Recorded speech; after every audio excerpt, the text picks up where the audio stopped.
Happy first running, Greg. I'm Beth Verge, with me is Greg Heister with the Iditarod Insider. How are you feeling today? I'm feeling great. You know, it's the start of the Iditarod. It's a great celebration of a great lifestyle, and here we are again for 51st time. Which is wild in its own way. After all of these years, last year, a lot of snow coming down. I think you said it was piling up like wood, which is awesome.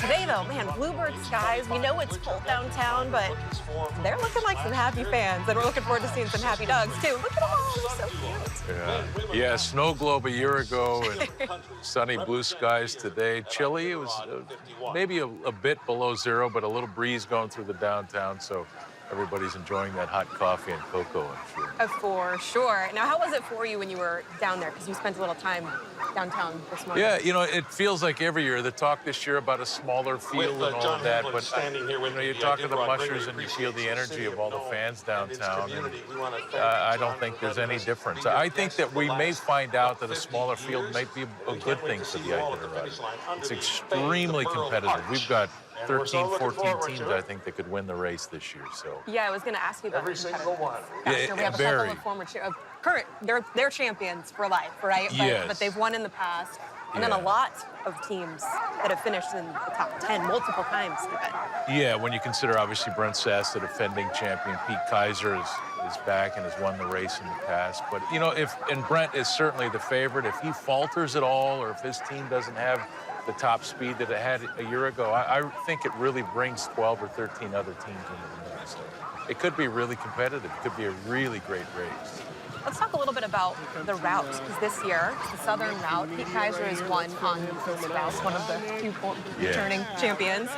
What do you think people need to know, just kind of in a nutshell, about this route? Because we know the terrain is so diverse and exciting for a lot of these teams, but it can prove very challenging as well. Yeah, we have not done the Southern route, the entire Southern route, since 2019. They did the Gold Loop Trail a few years back. They went to Iditarod and back, but really the difference in the trail starts in Iditarod. That run from Iditarod to Shagluk is an unimproved trail. It's really only opened up ever for this race. And then the teams down the Yukon, they actually run into the wind the entire way. They run up the Yukon. On the northern route, they run down. Oftentimes the wind is at their back. So it's about 70 miles longer, I think, than the southern route. So there are some extra adversities on this route. Now, of course, the weather, always a factor. Today it is starting off, as you mentioned, quite cold for everybody down there. Let's check in with Chief Meteorologist Melissa Fry for the start forecast. And what a beautiful start for this year's Iditarod. Plenty of sunshine, no question there. But look at these temperatures starting out below zero this morning downtown. But with all that sunshine, we'll easily warm back into the upper teens. Now, tomorrow in Willow, it will be a little bit warmer just because it starts later in the day. 10 degrees is what I'm expecting for 2 p.m. And taking a look at the snow conditions on the trail, there is plenty of it. 41 inches in Squinta, 45 in McGrath, 43 in Caltag, all the way, and no more than 2 feet of snow on the trail this year. And we're going to get to the honorary musher leaving in just a couple of minutes. But Lance Mountain, let's talk briefly about him. If his career didn't say it, the response to his passing, I mean, this was an incredible person with an incredible legacy that was left behind with his death late last year. Yeah, certainly one of the most popular mushers, I think, that the race has ever known. I think that he was someone that people identified with, kind of rose up out of the ashes. Of course, his life has been talked about in documentaries, and I'm sure there'll be books written about Lance in time. But what he did out on this trail on a 4-year run will never be seen again.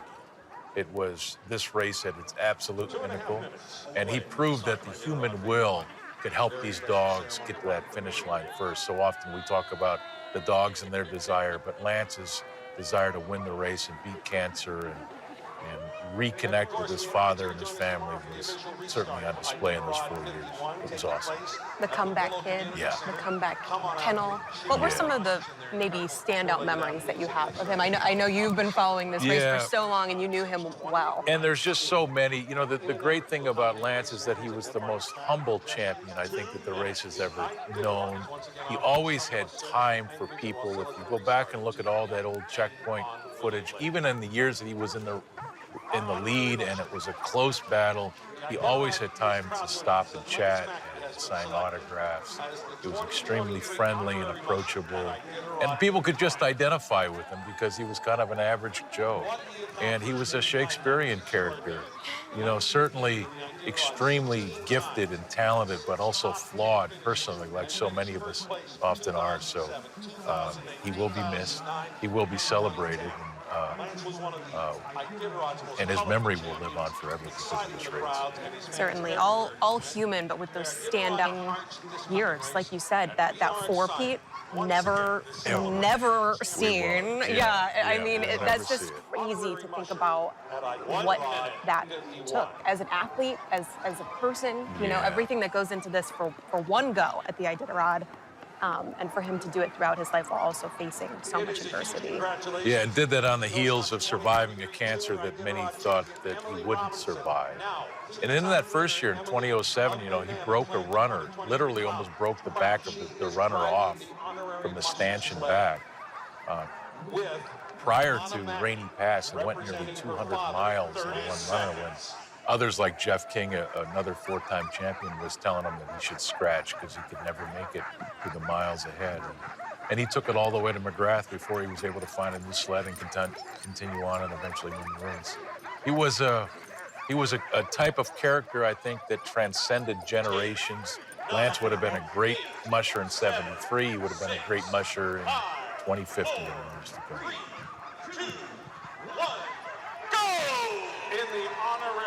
And taking off I'm running right out now as Lance Mackey. So going out first ahead of all the Iditarod mushers, and this is like my party time right now. Like, you know, no sort of stress right now, whereas all the Iditarod mushers are like looking forward to tomorrow and like, oh my gosh, it's gonna be a whole 10 days out there. So yeah, this is like the end of the season for me. So just gonna go out there, have fun with my dogs, and finish, and yeah. That is Emily Robinson, 15 years old. I listened to that interview this morning. So well-spoken. Of course, the nod to Lance Mackey, talking about her back-to-back junior Iditarod wins as well. She's apparently the first female to win twice, which is awesome. But she was very clearly honored, not only to be leaving first, but specifically to be connected to Lance in that way as well. Yeah, and I think a lot of these mushers are feeling that today. You know, with the banquet the other night and the celebration of Lance's life, I think it's kind of put his legacy and his memory front and center for a lot of these people today. And this is Jesse Holmes. You guys may recognize him. He also spoke about the significance of going out wearing bib number 2 right behind Lance. Do you like going out there early in the race like that? Oh, absolutely. I'm always hoping for an early bib, but what's more special and more significant about that to me is that I got Lance in front of me leading me all the way to Nome this time. He talked this morning as well about not wanting to have any shoulda, coulda, wouldas this year. He said something like 365 days of thinking about what he might have done differently or what could have gone differently. I think it was third last year. And he also did some work during those West Coast storms in September, I think it was, of last year. There was a lot that was connected to that, but to see him here and see him so excited about his position, and just continuing, you know, with this grand tradition that is the Iditarod. Yeah, and a true contender, and should be pointed out that he did go to Gullivan to help with the reconstruction of that village after that typhoon hit the west coast of Alaska. He almost died in the process. A 60 by 40 floor in one of those cabins actually came down on him, and it was Brent Sass who helped get the boards out so they were able to lift him up out and restore life. Jesse believes that he came within a minute or two of dying. Wow. I mean, I saw photos. I didn't talk to him in the aftermath of that, but just holding hands up, casts, bandages, and all broke both wrists, his elbows went into his abdomen, broke ribs there, and so he literally believes that he was seconds from dying. And a whole group of them had gone out as well. So we're glad to see him here, and he's obviously doing well enough to return to this race. Can't keep him down. Cannot. Yeah. And Bailey Vitello talks about what made him want to run the Iditarod. What makes you want to do this? It's crazy. A dream, man, a dream, and never knowing what 1,000 miles looks like with a team. That adventure, I guess. A rookie from New Hampshire. I don't know too much about him. Second-generation musher, though, has competed transatlantic, USA, France, Canada, and is a raft guide as well. Yeah, and a lifestyle guy. His father we'll see a little bit later, but Bailey's a young guy, and as he talked there, living a dream like so many of these people, are when they come here. They've literally worked for years to put a kennel together, to put a team, to save the amount of money that's needed to run this race, and to make it to the start line. So you can only imagine what they're feeling on the inside as they're able to get to the start line and hear that countdown and then rip down 4th Avenue in Anchorage. And of course, tomorrow's one really counts. But this is a big day today. It's a parade in downtown Anchorage, and it's a chance for them to pay homage to all these fans that come out and honor them.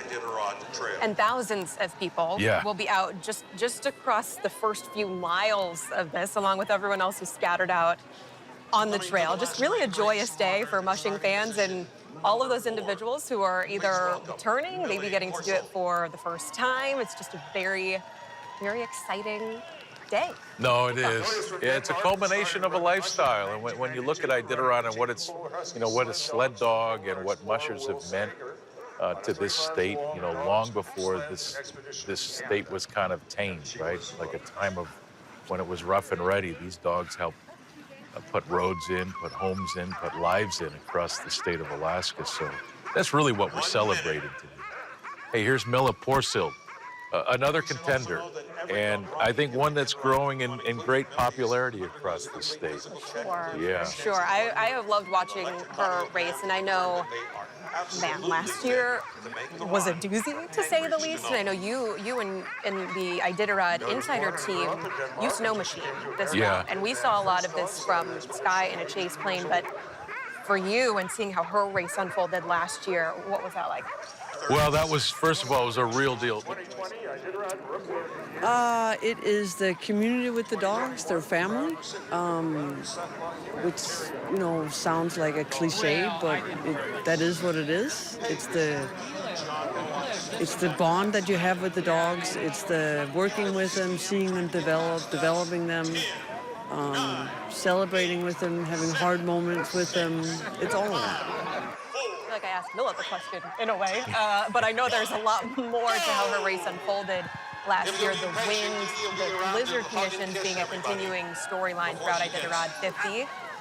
But for you, what did you see out there, particularly with her race? First of all, it was a real deal blizzard last year, right? A lot of teams got caught up in that in the final miles.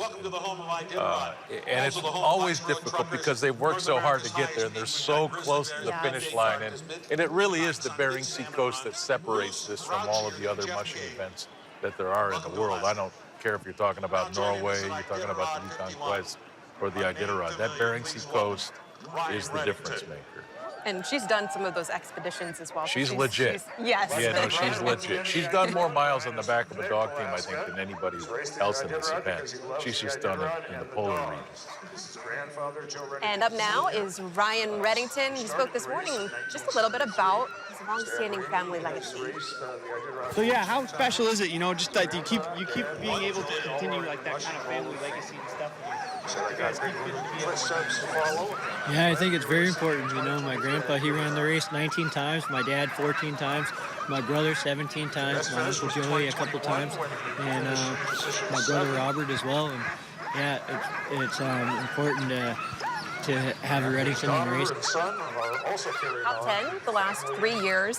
One of those mushers that's relatively easy to identify, not only by his look, but also that bright green that you cannot miss. Not quite the bright pink of Didi genre, but there's the sign right there. We're in bib number 5. And 3 top 10 finishes his last 3 races. Ryan is serious. Ryan is knocking at the door. Now he just needs a few more things to go right. He says he's going to go out slower. He's kind of taken the team down, kind of throttled down a little bit. So I don't expect him to be one of the first 2 or 3 teams in Nikolai, as he often is. If he goes slower in the middle part of this race, I think that he could be a real player at the end.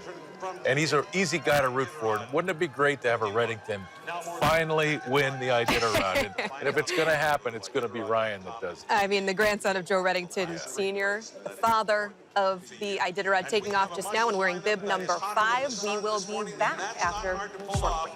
Still to come to the last race. The last great race hunter. Christian Turner from Australia, Aaron Peck from Alberta, and Michael the Pioneer Mart and 5 elite shops. Gorgeous. Love the tight shots. Yeah. If I can't be out there, I can at least see him close up through here. Yeah, there's Christy Barrington. She's wearing bib number 6. Raced all over the state, just like her sister. And looking forward to an exciting race. That first Iditarod was back in 2010. 30 seconds.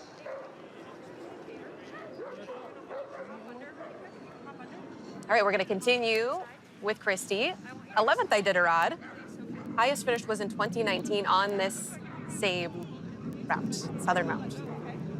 Yeah, it's like they're serious. The dogs bring me back each year. It's really fortunate to have this race and this organization to have the ability to do this, because without all the extra support from the veterinarians, the Iditarod Air Force and everything, it'd be near impossible to do a guided tour to Nome. So I really appreciate that, and just the dogs. I love being out there with them, and even if there was no Iditarod, I'd still be doing this. If anyone could do a self-guided tour to Nome, I feel like she might be one of them. Ultramarathoner, triathlete, running her kennel with her sister. Impressive. They're the real deal. They really are. And a lot of races and a lot of finishes that between the tour. They have a substantial kennel. And I think last year we had talked a little bit about, what might happen if they were to narrow it down to 1, but you just never know. So this year is another year of 2. And wearing bib number 7, Matt Hall, Yukon Quest winner, the 1,000-mile version. Family of Mushers, of course, this is going to be his 5th Iditarod. And another young guy that's coming up. And of course, you talked about the fact that he won the Yukon Quest earlier. Still looking for that great run in the Iditarod. Finished 11th back in his first year. Took a step back in 2021, but he brings a veteran team down to this race. Matt Hall grew up on a trap line. This is a tough guy. He's into the lifestyle. I think eventually Matt's going to start knocking on the door. Maybe this is the year that he gets into the top 10 or higher. With just 33 teams, you have to assume that they'll be closer. You're coming off a big year this year, right? You won a race. We won the Quest 300, and then 4th in the Copper Basin. So yeah, it's a good year. Dogs are doing good. They're ready to go. I mean, those are 300-mile tune-up races, So it's in the big picture when it comes to a 1,000-miler and what we're about to start tomorrow. It's nice to know they're tuned up, but doesn't mean we're going to get to know them first. It is a long way to Nome. So I feel like these are realistic expectations. And really, he talked about 300 miles. On this trail, that puts you around McGrath, right? When you consider how long this trail is compared to those 300 miles. It's completely different. And then when you finish with the Bering Sea coast and all that wind and blizzard and wide open white country, it's a very different feel for these teams. He really, truly doesn't know how they'll respond. The crowd's still lined up out there. Looks like it might be warming up a little bit. And up next, we have Anna Barrington, at number 8, the other half of Seeing Double Sled Dog Racing. Yep, and Anna, she got going, a year or 2 later. Christy was the first one to come out and run this race, and then Anna got involved, and they really have become mainstays. I'd have to go back and look, but I think Anna now with 11 finishes, or maybe it's the screen, yes, 11th Iditarod. And, so between them, they've got real power and knowledge in this kennel base. And so they're great. They truly are mainstays. It's great having them out there, and they're tough. They're really tough. These trims have been made possible because of help and support. We've got a little bit of everything on my team. Some new faces this year, and some rookies, some veterans, and that. So a little bit of everything. It's a potpourri of puppies. They're ready. Look at them. And you start just so pristine looking, and then you get through, you know, this first little short trek. You got to restart tomorrow, but just a really exciting time. And they look ready to roll. Yeah, and there's Iditariders, you know, that come from all over the country that are actually sitting in their sled, so they pay to be there. And so it's really about, you know, them and these fans that are lining. You can see the yellow cap with the white ball there. That's the Iditarider that's in the sled. So it's a blast for them, and it's a great experience. Tow sled, you keep them slow so these dogs are not going out too hard. Yeah, I'm not sure if we'll see that turn up close in C Street, but it is one that's well known for a little toss and tumble from time to time, from, you know, senators to whoever else might be visiting and on there. And up next is bib number 9, Nick Petit. Nick Petit is a story. You got last year, you got 2018, you got all the years in between since the start, but boy, him making it here right now with this team, that's a win in itself. It is, and it always is for Nick. And when I think about Nick Petit, I think about a guy that he reminds me of Lance Mackey in a way, in that he truly lives with his dogs. They're in the house, they're on the bed, they're on the couch, they're everywhere. He doesn't take vacations because he lives with his dogs, so he doesn't go anywhere. If he goes to the store, there's a truck full of dogs that goes with him. So Nick is completely about this and loves this. And I know he's knocked on the door in the past and has had some trouble going across Norton Sound, but you know, we hope one of these years that he breaks through, because he does encapsulate what the event's all about. Yeah, I mean, finishing as high as second in 2018. Today, he talked about just wanting his dogs to be happy. What's your goals this year? Well, we want to finish with the happiest looking dog team. That's always the goal. That's it. That's all I care about, is them being like that. I guess. And last year, it was that very last minute illness diagnosis, COVID diagnosis. Jeff King, you mentioned him earlier. How can we talk about a multi-time winner such as Jeff King? And Jeff King stepped in, and the race unfolded the way it did. But Nick is here now, and wanting those dogs to be happy and healthy the whole way through, but perhaps maybe looking for a big fight. Yeah, keep an eye on Nick now. This is a team that has got some top-end speed. He's going to want to get off and battle a little bit with Brent. We'll see how he can handle those last 200-300 miles. Nick's a player. And coming up to the line right now is Katie Jo Dieter. We had Jeff Dieter running with her as well last year. And she ran last year in her first attempt. She had to scratch because of that massive storm. But she is one of the few people who went onto the finish line anyway. She had to get help from a snow machine. What life-saving, perhaps, in some ways, because of the conditions out there. But they both did make it to the world sport. They did. You saw her husband there, Jeff, on the back of the runners there with her. But Katie Jo's a great story. I remember talking to her last year before she took off, and she was really nervous. I went to the kennel for weeks prior to it. I think she was really nervous. She garnered a lot of confidence after last year. She didn't get to the finish line. She didn't get to the belt buckle, and she's not considered an Iditarod veteran. She's a rookie again.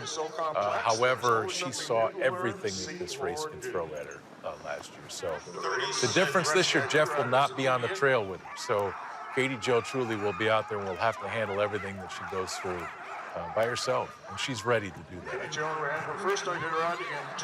I feel really good about my team. Every dog on the team ran with myself or my husband Jeff last year, so no rookies on the team.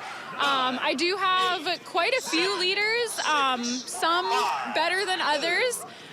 But yeah, I'm really looking forward to getting the crew out on the trail and seeing who kind of rises to the top as my most valuable player.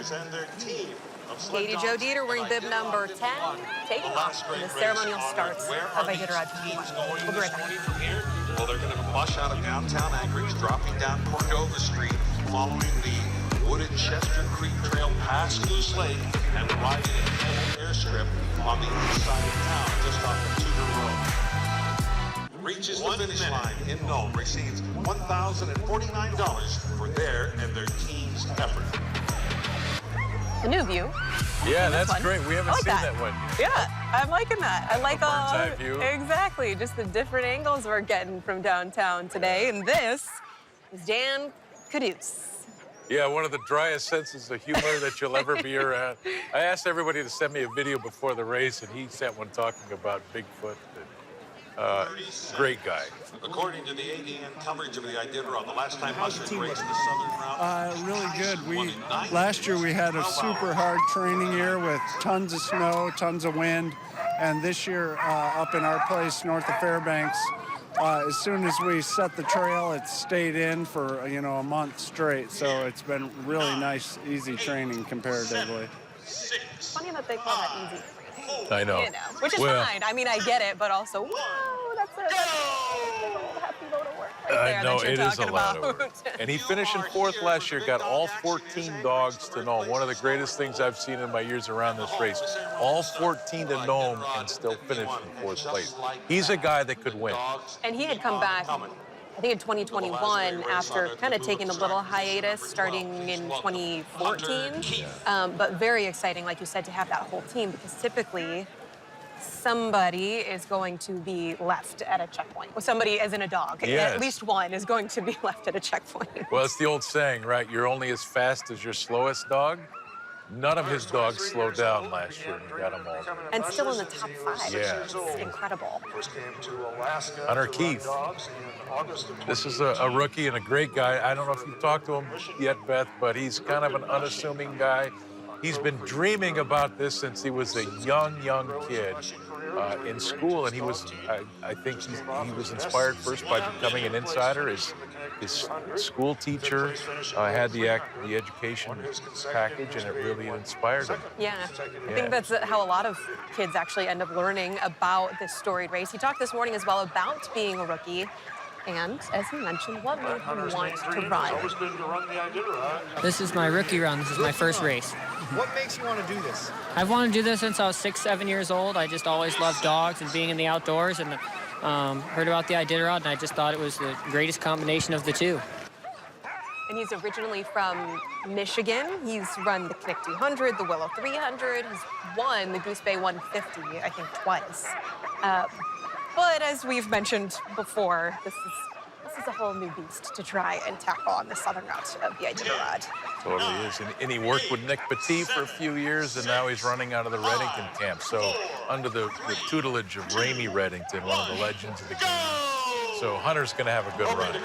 And he had first, as you mentioned, started under Nick. That was in Birdwood. Nick's now in Big Lake.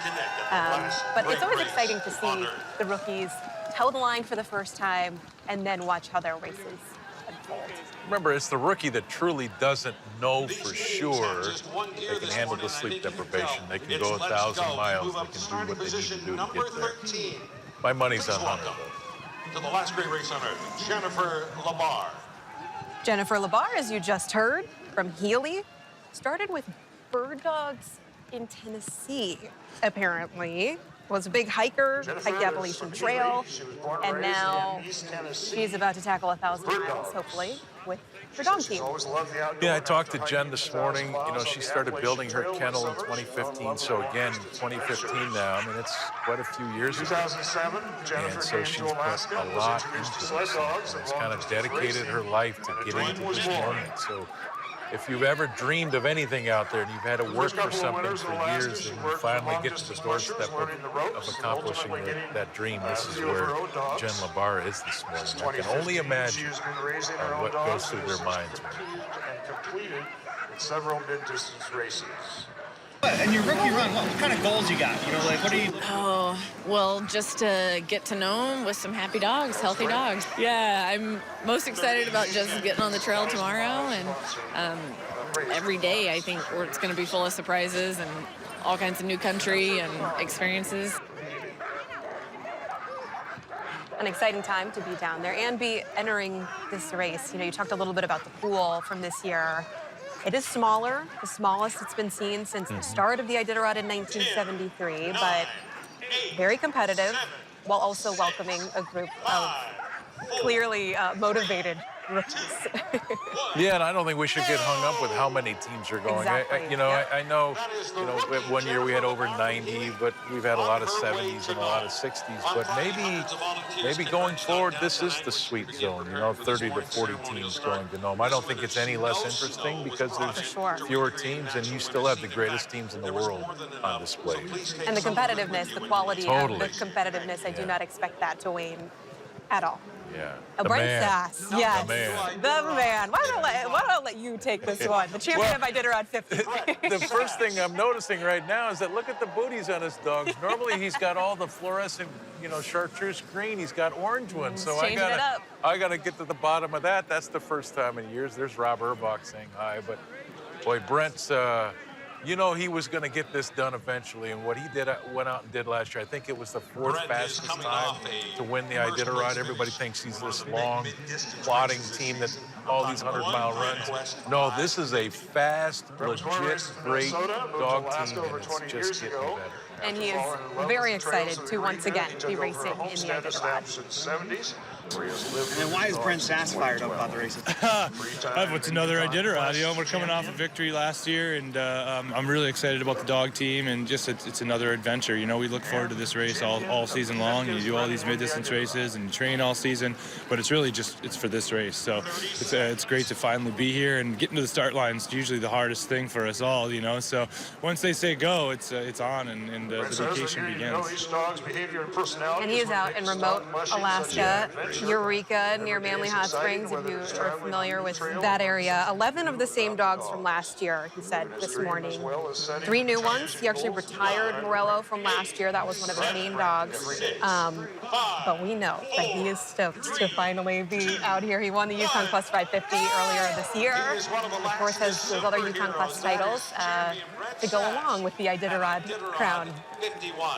Yeah, and he's got an almost orange dog named Slater. And I think when Brent is done, or this era for him is over with, we're going to look back at this dog named Slater, and it's almost orange. I'd be surprised if Slater's on the line today. We're going to look back at Slater as being one of the great dogs in the world.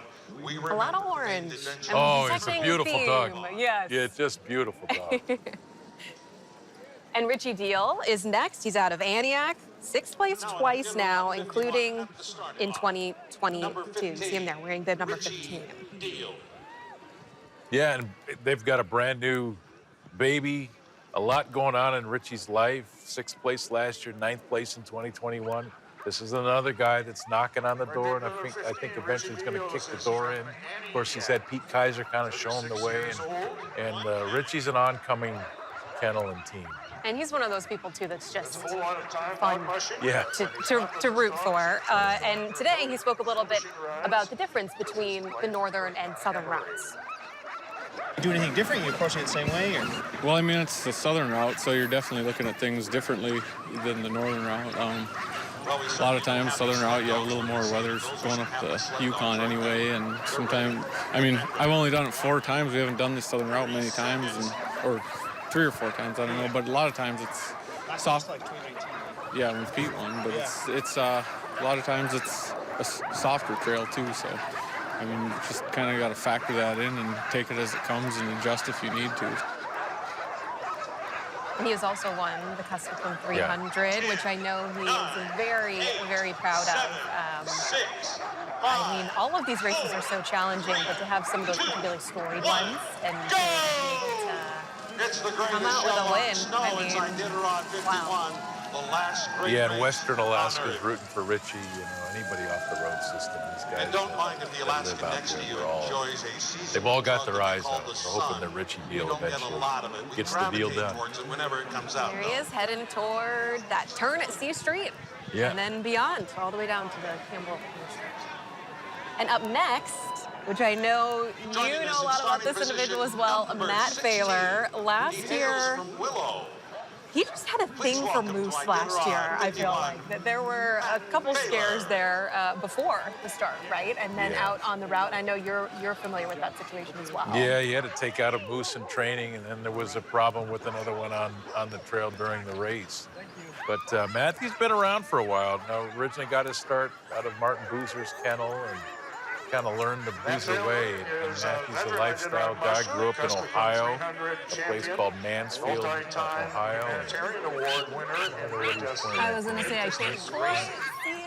Birthday boy, probably. Yeah. Talking about himself. Well, and his wife Liz, they're Is her birthday expecting. too? Oh, well, they're yes. expecting Maybe their I first said child. baby boy. Maybe, That might yeah. be it. Yes, baby boy on the way with Liz Coming Raines. in June, yeah. Which is so exciting for them, I know as Yeah. well. Liz is an amazing person, worked for Channel 11 previously. They met on the trail, and I love, he's said this multiple times, and of course it's been just plastered around the country, including in the New York Times, but he said, his adventure on the trail led him to one of the best adventures of his life, which is Liz.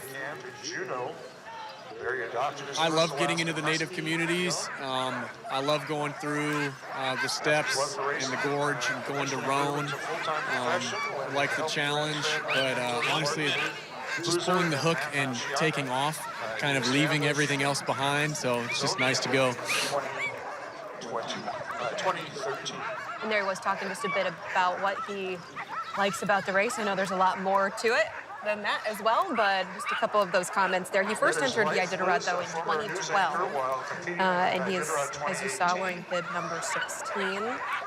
But an exciting time. And when you talk about the moose on the trail, you have to pack it out, right?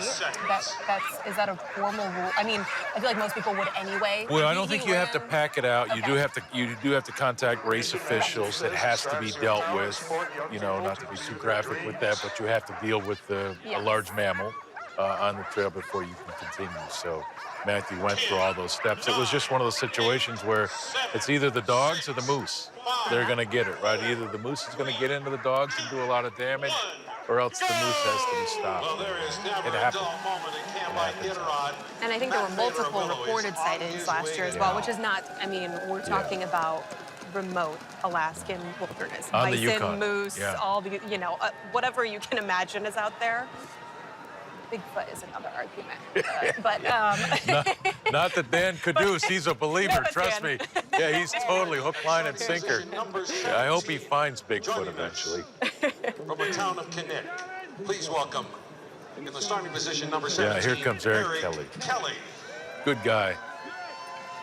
he finished his first Iditarod. Yes. In his first attempt last year, took 34th. As a rookie, Kelly, age 52, was born in New Haven, Connecticut, grew up in for an outsider, just getting to the line, you have to qualify. You have to do certain distance races to qualify. You get to the starting line. To finish is a whole other thing. To finish as a rookie in your first attempt, I mean, that's a pretty good start. Yeah, and remember now, he finished in 34th place a year ago, and not that he saw everything that the Iditarod could throw at him. He was in some of that storm at the end, but he was just far enough in front where that storm didn't shut his team down like it did Katie Joe and Gerhard Thayer and Bridget Watkins. Those teams really got stuck in that storm.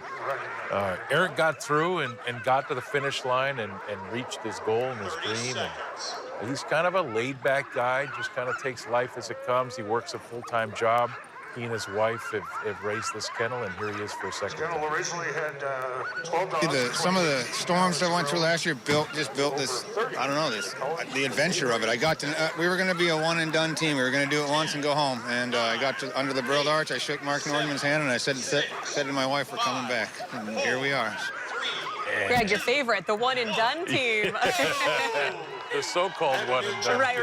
I feel like a lot of it, there are other people, clearly, this is not something that people let go very quickly. He's from the lower 48 and met Newton Marshall, a Jamaican musher, years ago, and that kind of kicked off his love for this, his own career, which now you're seeing is continuing, despite that one-and-done idea that he had before. Doug Swingley always talked about this is a vortex. If you stand too close, you get sucked in, and Eric Kelly's been sucked in, and his life is doomed. The perfect example of the vortex. Yeah. And Eddie Burke Jr. is up now. He's wearing bib number 18, a rookie. Anchorage born and raised, but does train in Nana, I think, and started racing in 2021. Got a few of those 300-mile races under his belt, but compared to some of these other mushers, it's pretty recent. What does a good race look like for you this year?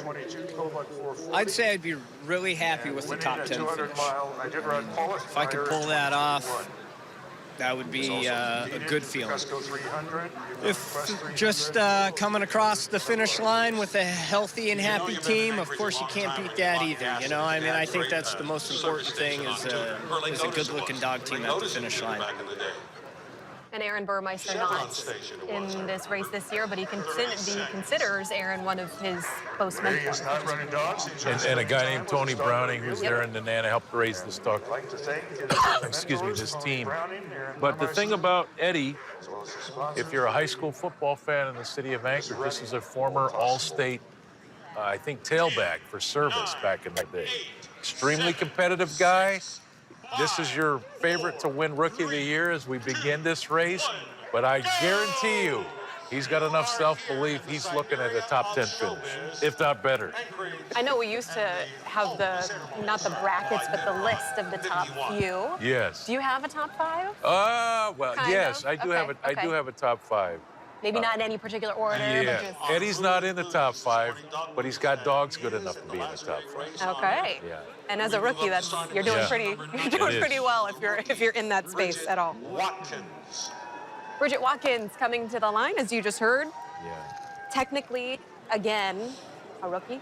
You have to finish this race to be considered a veteran, but she was in it last year, and I think it was it with Gerhard Tiart that she kind of got trapped out there in that storm. Yeah, and hearing about their experience, I was just thinking, thank goodness you were together, because you can go it alone, but also maybe having the buddy system in place worked out well for them, because that had to be absolutely terrifying. I think people sometimes underestimate the wind. Yeah, and I think she was injured in that storm as well, maybe broken an arm, but the wind so strong it actually toppled them over. Yep. And it was a near life-threatening situation for both her and Gerhard. So she got out. Of course, this is the daughter of Alan Moore, a multi-winner of the Yukon Quest. Yes. And stepdaughter of Valley Zirkle. Yep, and she talked today just about how this is about having fun. This is just a super fun day because this is when the fans get to come out. This is when really there's no stress. We kind of had a little team meeting this morning. I said today is fun. We should enjoy ourselves. This is not stressful. I have the best crew over there. We have like food and coffee and snacks, and my boys are making drinks for people. And so our family and our team is a big family team that gets together, and we really enjoy this. She is amongst the kings and queens of And she called this a 2,000-mile race with a very long layover. She is determined to finish this, and I'm excited to see her do that. And you may notice as well, she is wearing a helmet. We talked about that last year. A couple of racers were doing that. She is a nurse as well. And in the tow sled behind her, and I should have talked about this earlier, is Cammie Warland, the wife of Curtis Warland, the Nome trooper that was killed by the Mustangs. So I think Bridget's going to take Ashes to Nome, and there'll be some sort of ceremony. But a good story. And here's a great story, too. A great story. Yeah. Jason Mackey. And he'll be carrying Lance's ashes and his mom's ashes to Nome as well. And it was weird last year, the 50th running, not having a Mackey in the race. And Jason said, yeah, there wasn't one last year, but there'll be one in the 51st race. And I'm glad Jason did that. We need a Mackey every year. Just like we need a Reddington, just like we need a CV. Say, yeah, just those kind of legacy teams. CVs aren't in either. But he talks about how he's actually enjoyed every single race he's run, except 2014. Very exciting. What do you enjoy with different parts of the race? I enjoy all the race. There's not ever a time out there that I haven't enjoyed it, with the exception of 2014. I did a run. I was actually with Matt going through the burn, and I'll tell you what, it was terrifying. Now that family, of course, has a long-standing legacy with the Iditarod, and actually Jason kind of started over. He sold his kennel in 2017, and now he's rebuilt it. Just another comeback. Yeah, made some life changes. Did some things to kind of reconstruct his life and his family. And he's come back to dogs, and he's come back with a great race. 7 Iditarods, 6 finishes. So there's a 7th. We'll be back after a short break. Iditarod history books.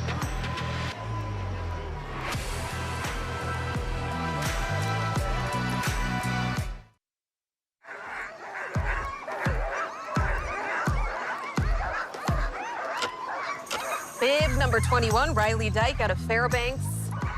There are a lot of dark colors right here. There is someone standing over there in white, but I think we have a little insider info as to someone else who is wearing white today. There should be a woman in a wedding dress in his sled. Yeah, Iditarod. As we take a look at Riley. I think with my squinting, I'm seeing it now. There's a lot of shadows down there. But I don't know her name, but she's going to get... bringing you back to Iditarod's here? It's, you know, like I was just talking to Bruce Lee with the Insider, and it's, you know, the Super Bowl of all dog events, and it's just a really cool event to be a part of, especially this year having big crowds back and having the musher meet and greet and an actual start banquet. It feels a lot more excitement in the air. And for the Super Bowl of dog events, somebody who's not only came to get married, but came to get married with a bunch of dogs around too. But here's the deal. She paid to be in the sled. She's good. She's got a wedding dress, and it's not the dress that she'll wear on Sunday, but in case it gets damaged today. But I think when it's done, she's going to jump on a snow machine and drive all the way to the valley, and then she will be getting married Sunday by Didi Johnrow, I think. I'm trying to see these photos, okay? Because congratulations for one, but also for my own curiosity. I want to see how it goes. Kind of reminds me of Matt and Liz, just surrounded by dogs, Only joyous occasion. Right? Yeah, it's a little different. And Gerhard Tiart from Cape Town, South Africa. Unfinished business is kind of the theme for a lot of these racers. We talked a little bit about him with Bridget. He got caught up in that storm, had to call for help, but thankfully is here and in shape to take on Iditarod 51. Stopped short 50 miles last year from the finish line. It is a journey me and my wife. We began 22 years ago, and got to come back. Got to finish what I started. And he ran a Mitch Seavey team last year. Same thing this year. He's running the B team of Mitch Seavey, from what I understand. And he's another one of those that saw an Iditarod documentary. You may have been involved in that. But saw an Iditarod documentary back in 2002 and just could not let go of that dream. And so here he is again, looking to make it formally to the World Arch. And we sat Garrett down in Nome last year when he came in from that storm. And he was all twisted up on the inside because he knows that was life-threatening, but he got so close to the finish line. He was afraid that he had given up on his team and his dogs, and he had to be, reminded several times that, you didn't get to the line. You got within a few miles of that line. You saw everything that the Iditarod had to offer, and you made the right decision for your dogs. And here he is again. So he's come back, and now he can go get his belt buckle. I think he might have. Did he have a broken ankle? Yeah, he hurt himself too. Yeah, it was a real deal last year. Yeah, and on kind of that more serious note, I mean, when you're talking about scratches and withdrawals and having to call for help, sometimes that's not an easy decision. But then when you think about protecting your dog team and you think about protecting yourself, you got to make a call. And like you said, it was clearly the right call. Yeah, and these people are all self-reliant. It's a very difficult thing for them to ask for help. Kelly Maxner's not going to need help. You know whose dog team he's got? Mr. Dallas Seavey's dog team, the A-team, the A-team. And Kelly's a really competitive guy, and he's run quite a few Iditarods now. He's been in the top 23 times. And do not be surprised if Kelly is up towards the front deep into this race. 9th Iditarod start as well. Started mushing back in 2008, and he talked a little bit this morning about why he just loves getting out there. 30 seconds. What are you looking forward to about being back on the trail, and some highlights there? You know, I just love being out there in the middle of nowhere, you know, by myself with the dogs, just quietly moving down the trail, seeing things that nobody sees, and it's just awesome being out there. You know, if we get a Northern Lights display or something like that, that's awesome. Yeah, it's just great being out there. 10, 9, 8, 7, 6, 5. Native of North Dakota. He's always in the North Dakota colors there. Green and orange. In my He's head, worn I that was for years. In my head, I was just kind of pretending that was a Notre Dame hat. My aunt's the wrong ending. Is that where you went, Notre Dame? Took a couple classes at Notre Dame. Irish fan, but yes, it's a different setup, and so we got to let him out of his North Dakota pride. He's a dentist in his real life.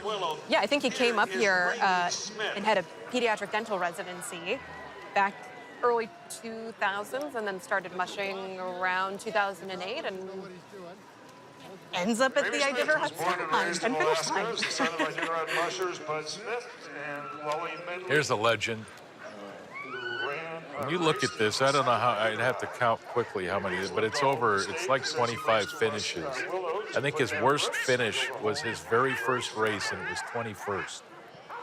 Yeah, 12 Think about top that. 10s is impressive on its own, but then to talk about that consistency of being ranked that high every time over those years is pretty incredible. And he spoke this morning, too, just about the love for this race, the Iditarod, and everything that surrounds it.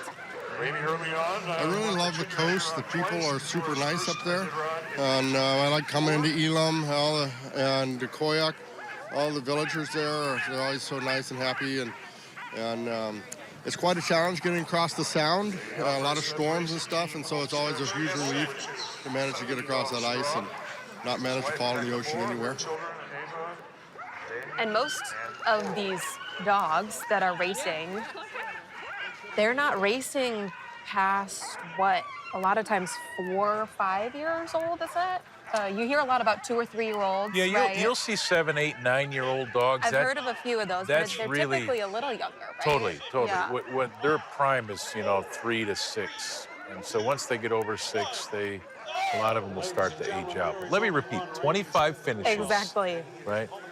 All in the top 20 but 1 year, and he finished 21st. This is one of the most decorated Iditarod mushers that we've ever had that's never won. And to be raising dogs and repeatedly and consistently, as we said. And a family. Yes, Yeah. several kids, right? Yeah. He and Becca Moore, Ava, Banyan, and Coral. He's got 3 kids. Precious. Precious. Precious. I love the baby and the kid stories too, because it's a family affair, and It totally is. There's a lot of poop scoopers in that family. Yeah. assistant poop scoopers or maybe lead poop scoopers, I don't know.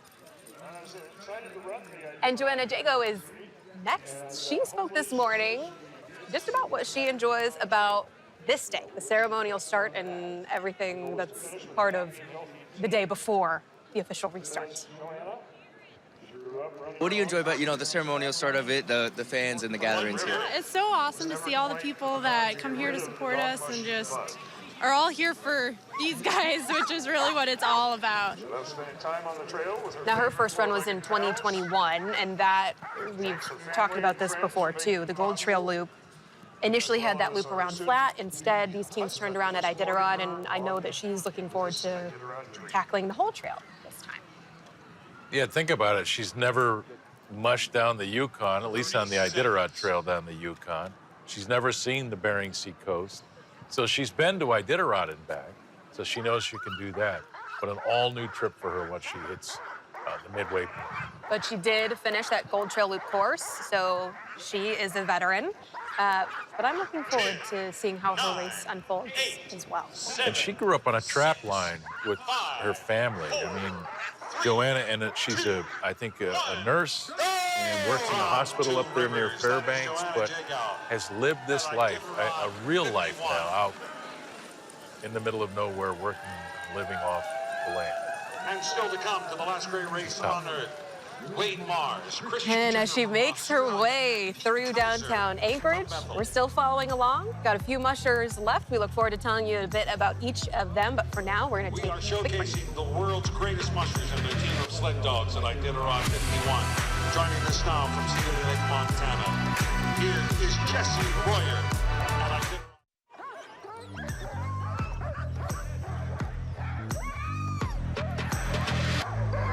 Classic purple. Woman after my own heart, Jessie Royer, back in action for Iditarod 51. And I'm just excited to see her. Yeah, and she's one of the great characters of the game and tough. She's a real cowgirl, kind of an Annie Oakley type. I don't know if you've ever seen her ride a horse. She's in those competitions where they ride the horse and shoot the targets. This is a really interesting. And clearly an animal person, along with doing that. She's raised 7 generations of dogs now. And, I've been running dogs for 31 years, and I've raised every single dog that I have on my team from a puppy. And I've raised, actually, I've raised 7 generations. So some of these dogs that I have on my team, I have raised their great-grandparents on some of my very first Iditarods. Because this is my 20th race, So it's kind of neat that I have that whole history, through all the years and stuff. So. And she's not only tough, she's pretty quick, too. She's got a couple top few finishes, 3rd twice in 19 and 20. She last ran in 2021, wasn't there last year, but I'm excited to have her back and hopefully see somebody handing her a Mountain Dew at the finish line, which is apparently a race tradition for her. She's tough enough to win it. And this is rookie Jed Stevenson, bib number 27. One of the few people, apparently, to complete the Rocky Mountain Triple Crown. That's about 800 miles in several weeks, so not quite the same. High volume, high intensity, short time frame. Yeah, I don't know much about Jed Stevenson. It says here that he's from Sandpoint, Idaho, which is north of where I live. Down in the lower 48, so you can bet his trek up here was already a real journey and probably an Iditarod in of itself. Yes, for sure. He said he had to barge his meet up from Seattle. You drive 4 days to get the team here. Then you ship all of your supplies with all of the mushroom food to each one of those checkpoints. And he says, though, that he's been wanting to run this race since he was a kid. What makes someone come all this way to run in this race? Just trying to live the dream. I've been wanting to do this since I was 9 years old. So it's been a long time coming. And that was 8-year-old Pax next to him this morning, working out in downtown Anchorage.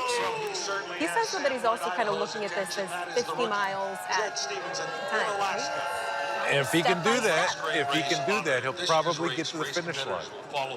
These rookies, like, if they just stay conservative, just run, rest, get on a really good schedule and stick to it, and then just race over the last 150 miles, I think many of them will get to the finish. Up next is a veteran that many of you may recognize. Yes, back from Wisconsin after moving there relatively recently, Wade Mars. Yeah, he's living down in the lower 48 now. This is a guy that grew up in the Kinnick area and grew up around the Reddingtons and has dreamed of winning this thing for a long time. Lives in Wisconsin. So happy he came back to the Iditarod after a couple years away. He and his wife Sophie now with the baby and I think another one on the way. And Wade was a contender when he left. Let's see how he's been doing while he's been gone. And does he bring the same caliber team to the finish line or to the start line? The dogs look really good. I'm excited about the team. A little bit different dog team than we've had in the past, but I think that they're prepared and ready to rumble. So. And he has 4 top 10 finishes as well. He did place 4th in 2021 on that kind of different route, but he's ready. He says he ran this route as a rookie too, and mentioned this morning that as expected. This is a different team from the past. There are different dogs, and then the training, totally different as well. I mean, he's been in Wisconsin versus Alaska, but he's definitely stoked to be back, and I think a lot of fans are excited to see him, too. He served kind of as a leader within the Iditarod as well, and some different things like that, too. Yeah, he's been very active, and I think that the thing he told me that he's learned most with being down in the Wisconsin area mushing dogs is that he's completely changed the diet that his dogs eat. So Interesting. he's brought a whole new way of feeding up here. We'll see if it works out. Did he tell you how? Well, Okay. I don't want to talk about it on television. Off camera, we'll talk about what he's feeding. A secret. My bad, I should have taken that hint. Everyone's got their trade secrets. You don't want to patent everything, otherwise everyone can access it, right? Yeah. And up next, another rookie wearing bib 29, Greg Vitello. Yeah, and again, another rookie that we're going to really get to know these people, I think, when we get out on the trail and we get 100, 200, 300 miles into the race, and we can sit down and just get to know them and talk to them. He's got beautiful dogs. They look ready to go. They look happy. Beautiful. They do. Sometimes I wish they just had the little pointer. This is Shadow. This is, But he talked this morning about running with his son. I set a goal 25 years ago to do this, and it's taken that long to get here. The Alaska Huskies, who were more than excited to take on any trail ahead of them. And we did hear from him this morning. He talked just a little bit just now about mushing, starting that 25 years ago. But as for his son, he has built these teams with his son, he says. And for this year, he says about half of his dogs do have some sort of Iditarod experience. And when I first heard about this son and father, both rookies, I'm thinking like that's LeBron James says he's hanging around to play with Bronny, right? I want to stick in the NBA long enough where I can play with my son in the NBA. It's kind of the same way for the Vitellos. Father and son, both rookies, and headed out down to the Iditarod Trail. It's a great story. Well, and I think, too, having, the familial connections, you have there's a legendary families. You have newbies, too, which is, I love seeing the mix and the groups that are now starting to become, a little more diverse. You have different backgrounds, genders, all of that. But I think it also points to the importance of programs such as the Junior Iditarod and some of these other contests that get kids involved and teach them, the right way to do things. Yeah. And finding their own way, but also having that solid foundation, too. Yeah, Emily Robinson, we saw her go out second as the Junior Iditarod musher today. She dreams of running this race eventually, just 15. I know, just 15. Wow, you are impressive. Hey, here's a guy we've got to keep our eye on because he's a really athletic, tough, couple-time finisher of this race, but he's running Mitch Seavey's. I was just about to say, I know you know whose team he is running, and he ran Dallas Seavey's teams in 2014 and 2015. Placed 15th But the B team in 2015. Right, yes, for but this Dallas. year is an A team, right? Mitch's The A team. legit, #1 team. And I talked to Mitch this morning. He says, look, when COVID hit, we kind of sold off some of our dogs. I gave some of my better ones to Dallas. He says, our kennel is back and at full strength now, and that's what Christian's bringing. He's here to win. And I asked him this morning, are you here to win? And he completely downplayed it. And as soon as the camera turned off, he says, of course I'm here to win. Yeah, he's here to win. It's an addictive sport, and I just love being in the wilderness and checking out, the Alaska range, getting to see the villages and spending time with the dogs. And just knowing that he's running one of Mitch's teams, I do want to talk about the Seaveys a little bit. Of course, we saw Dallas last year, decided to take a little bit of a hiatus, length to be determined. Maybe you know more about that than I do. But Mitch also had an injury, right? And so so being able to have your dogs out on the trail, training again, experiencing this, whatever this race might throw at you, is an imperative part, keeping them in shape and in check for the next round. And as he departs, we will take a short break. We'll be right back. Now joining us from Alberta, in starting position number 31, please welcome Aaron Peck.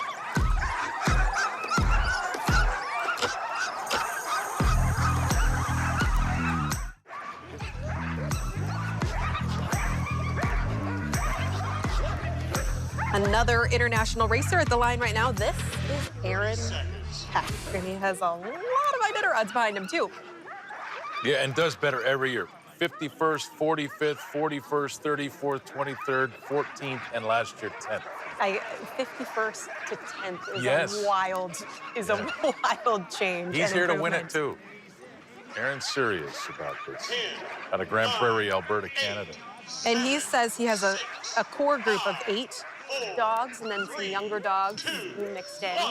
But he did this morning compare the start crowds to the Tour de France, where you have all these people crowded in certain places, and it just kind of, the waters kind of parts, and then happens again. You see another big crowd, and then part again. So it's an exciting time, and to have him back too. 9 starts, 7 finishes. As you mentioned, that lone top 10 was 10th in 2022. And you've heard me say it a lot. He's here to win it. If Brent Sass falters at all, or if he's slower than he was last year, it literally will bring 12 or 13 other teams into the mix to win. This is an exciting year. I'm more jacked up, I think, about what we could see out there this year than any other, even though it's a smaller field. Yeah, and we were talking in break just kind of how a smaller field changes things. We talk about the racers too, but even just as spectators and being involved, you and I will both be out on the trail. Being able to engage with these teams a little bit more, follow them more closely, and then to your point, the quality of the teams that we're seeing and what could happen out on the trail, making for a very exciting race. And as storytellers, we're going to get to tell more of their stories. Which is my favorite part. Because oftentimes everything gets watered down because there's so many teams. But with 33, we're going to spend time with every one of them. And wearing Big Mom, they're 30. I got a decent team. Not a whole lot of miles on them, so I'm gonna take it extra conservatively. Now that is Michael Williams Jr. out of Akiak, wearing bib number 32. A veteran. Young dogs this year, though. And he has a few dogs from other people back home, he says, but he's got experience, and he's got experience out on this trail. He's got some good finishes. 2012, he was 8th. 2014, he was 11th. And so Mike knows dogs. Of course, his father was a big part of this race for a long time as well. And so he brings the village dogs, and he brings a lot of tradition and heritage and family knowledge to this trail. Mike Williams will have a great year. 51, you remember this man from Bethel. His name, Iditarod Heister. champion 2019, Pete Kaiser. You hear the loud cheers for the first UPIC winner of the Iditarod. 13 starts, 12 finishes, 7 of them being top 10, and just an all-around. Yeah, Such really an good awesome dude. person. Really good dude. And last year when he came to the Iditarod, he's like, look, this team is really young. I really don't know what I have. I have a lot of 1 or 2 and 3-year-olds. He finished 5th. So that tells you he comes here now. All of those dogs are a year older, a year more experienced. They won another Cusco 300. Pete Kaiser is a guy that's going to, if he can get up to that front and do battle, he's a guy that could unseat Brent Sass as the favorite. And that Cusco 300 win was just in the last couple of months. And this is a champion who has won on this trail. We know the conditions can go any which way, but he's familiar with this trail. And he's excited, too, about this, as you mentioned, experienced team. Throughout the training and throughout the races this year, what impressed you about your team? Tell me a little bit about the characters you got this year. Yeah, there's, I think, 10 or 11 same dogs that came last year, so they're pretty experienced, and I don't know, they're just a well-rounded team. I think they can, they can go fast if we need to go fast. They can go slow if we got a slow trail, and a little bit of everything in between. So I think just kind of a well-rounded team. And many of these mushers actually carry the ashes of loved ones. Last year, he carried Dick Beaumont's ashes from the start all the way to Nome, and I know he was honored to be able to do that, a champion, early Iditarod, first Iditarod, and carrying on that legacy, literally and figuratively. Yep, and a good guy, and of course, Western Alaska's in love with Pete. He's an absolute legend. Did you say South Central Alaska? Yeah, Oh, South Central.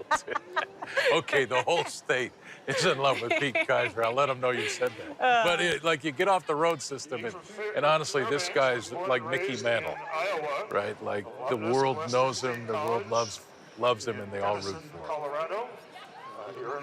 I think we're about to wrap this thing up, Yeah, Greg. can you believe this is it? Deke Nagdeboard. Number 33, and a good guy. I love talking with Deke. He's creative, he's extremely articulate and outgoing, and a fun guy to have out on the trail, and he seems to be in it for all the right reasons. You know, he's a lifestyle guy, and he seems to be pretty sunk into this. Yeah, he started mushing more than a decade, I think, before he entered the Iditarod, which was in 2020, that first run. He's run again, finished last year. He's 29th last year. And park ranger, BLM worker, from the Everglades all the way to the Arctic. He's, a lifestyle guy, as you said, which is I mean, it's kind of comfortable. I mean, I don't have to worry about anyone behind me, so I can just really stick to my race plan now and not have to get out of anyone's way, you know. So, yeah, so I'm good with it. And it's Nolan Ryan's number in baseball, and I named my son after Nolan Ryan, so that might be a good omen or something. So the Express. Hey, he's right. go. You guys are right on par. Yeah, How many more sports references can you throw in? He's a big baseball fan, and Nolan Ryan, one of the greats, 7 no-hitters in his career. Maybe Deke's got one on this trail this year. And there he is, the last musher taking off from the start line in the ceremonial start of Iditarod 51. We will be right back with more. There are over 20 companies that play a very large role in making this event a reality each and every year. We thank our principal partners, Hillcorp, Alaska, Harvest Food,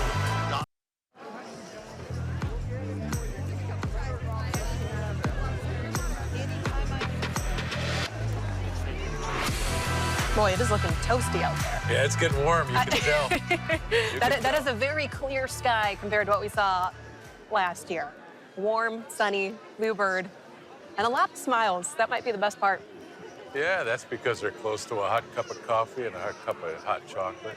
Maybe a building or two to bump into, yeah. Yeah, chilly this morning, but it's going to warm up on the trail. I don't know if you've looked at the weather forecast out there, but we're looking at a lot of above average, I think, temperatures for this time of year and for these teams.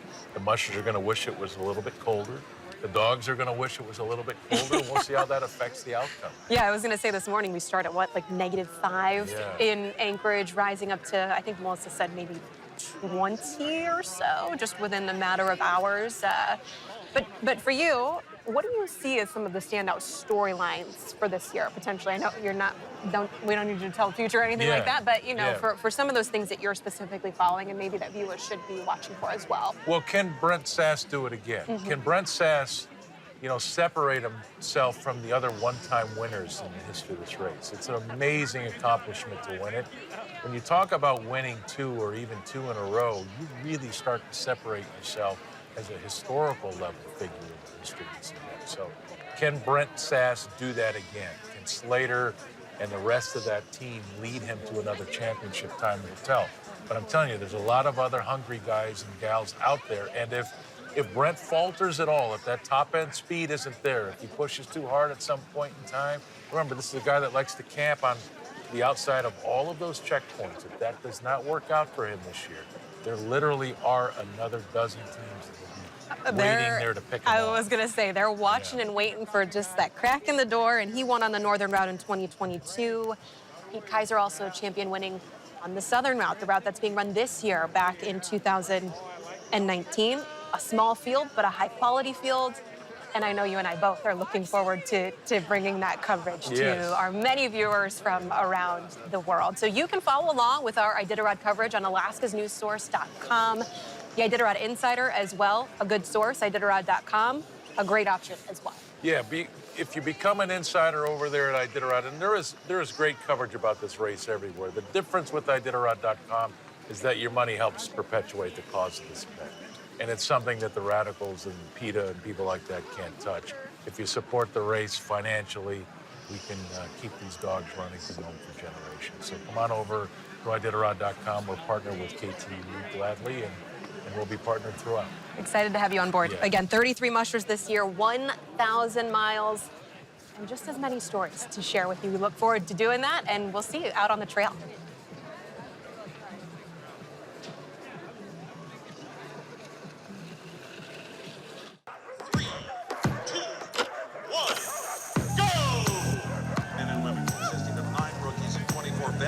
The field comes from 5 different countries. Absolutely fit to make the run from Anchorage to Nome. Joining us in Iditarod, 51 and start. Go! If you'll be patient, Edie will be around to hug and kiss everybody before she gets to the science center. Legends, good morning and welcome to Iditarod 51, the last great race on Earth. It was there that she knows now how things are here. Reaches the finish line in Nome, received $1,049 for their and their team's effort. So, falling in love with Jeff, his dogs in the state of Alaska is enough to